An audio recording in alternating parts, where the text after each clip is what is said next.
Olá, meu nome é Matheus Fialho, sou aluno da turma 4D, disciplina Lógica de Programação, professor Romo, e agora eu vou resolver a questão 2, lista de vetores. Então, a questão 2 diz: implementa um programa que declara um vetor de números reais com capacidade para 10 elementos. Em seguida, o programa deve receber um número real R, tal que R seja maior ou, ou igual a menos 7 e menor ou igual a 7, ou seja, o número que o usuário digitar tem que estar entre menos 7 e 7. E armazenar em cada posição do vetor o valor i elevado a r, em que i é o índice da posição do vetor e r é o número dado pelo usuário. Ao final, o programa deve escrever o vetor. Ou seja, o número que o usuário digitar, eu tenho que elevar a posição do vetor a esse número. Ou seja, o vetor tem 10 posições. Tem que fazer 0 elevado, digamos que o usuário digite 3. 0 elevado a 3, 1 elevado a 3, 2 elevado a 3, e assim sucessivamente. Bom, para ser mais rápido, eu vou copiar algumas partes do código e ir explicando para ficar mais fácil. Então, a primeira parte que a gente tem que fazer é a validação do número que o usuário digitou, né? Então, primeiro a gente declara o vetor com 10 posições, declara uma variável para receber o número que o usuário digitar e essa variável auxiliar que eu vou usar mais para frente.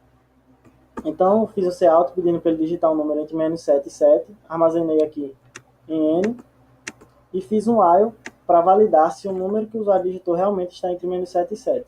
Então, se n for menor do que menos 7 ou maior do que 7, aqui o ou, a gente vai ver esses ifs aqui dentro, que é justamente a mesma coisa.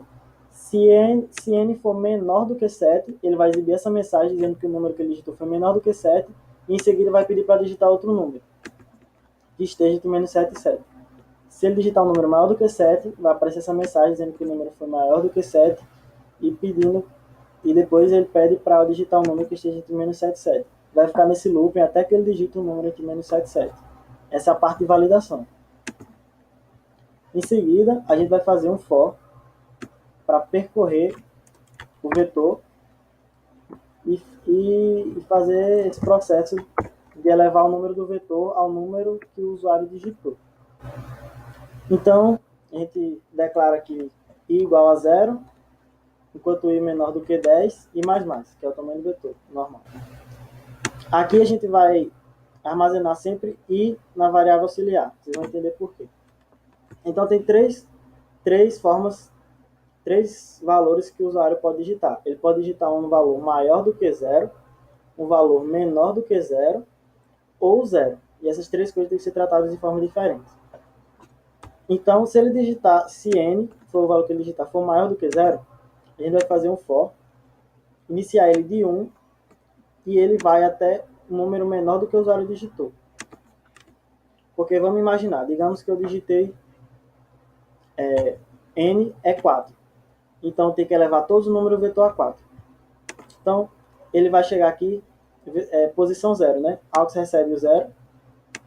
Aqui vai fazer 0 vezes 0, 0.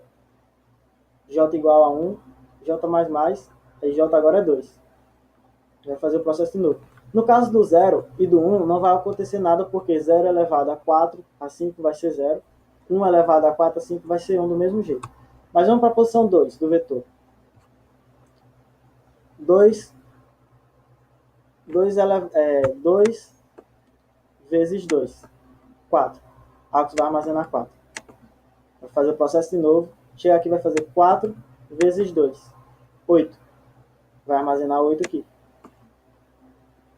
Vai passar de novo. 8 vezes 2, 16. Nesse momento, ele não vai mais acontecer aqui, porque eu digitei 4, certo? Então, J igual a 1. Ele vai acontecer isso aqui 3 vezes, porque J igual a 1 executa uma vez. J igual a 2 executou 2 vezes.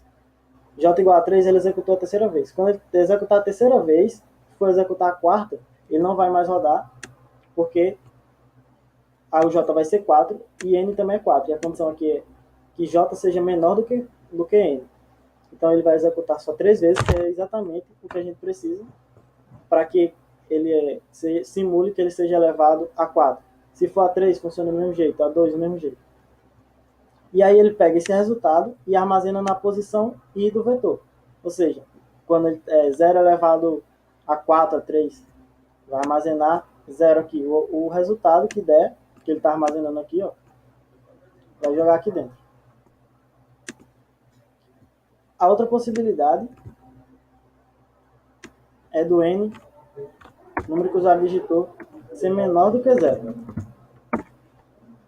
E aí a gente faz o mesmo processo, com a diferença de que aqui vai iniciar de menos 1, aqui vai ser, enquanto o j for maior do que n, e aqui vai ser j menos menos, porque é o sentido inverso, já que ele digitou um número menor do que 0.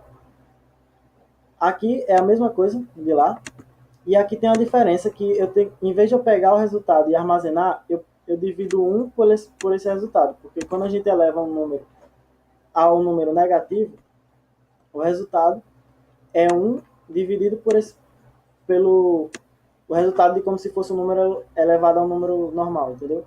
Tipo, 2 elevado a 2, se for 2 elevado a menos 2, é 1 sobre 4. E 2 elevado a 2 não é 4? 2 elevado a menos 2 é 1 sobre 4. E a terceira possibilidade é do usuário digitar 0. E aí a gente sabe que todo número elevado a 0 é 1. Vou copiar aqui,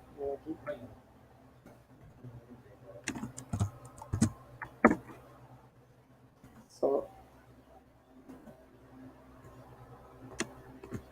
E aí, se ele digitar 0, ou seja, se o n nem for menor do que 0, nem for maior, ele vai ser igual a 0, então ele vai armazenar 1 em todas as posições do vetor. E aqui render Cout para imprimir na tela. Então vamos fazer o teste aqui.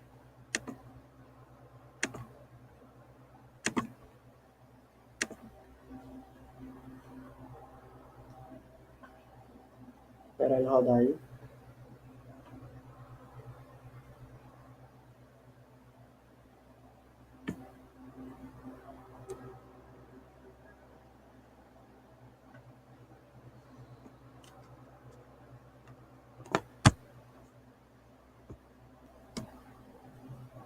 Então, perguntou aqui. Primeiro vamos testar a parte da validação. Digitar um número maior do que 7.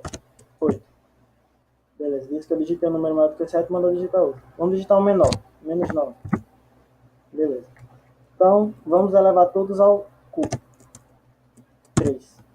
Esse aqui, ó. 0 elevado a 3, 0. 1 elevado a 3, 1. 2 elevado a 3, 8. 3 elevado a 3, 27. 4 elevado a 3, 64. E assim sucessivamente. Vamos elevar um número negativo, ver se está funcionando.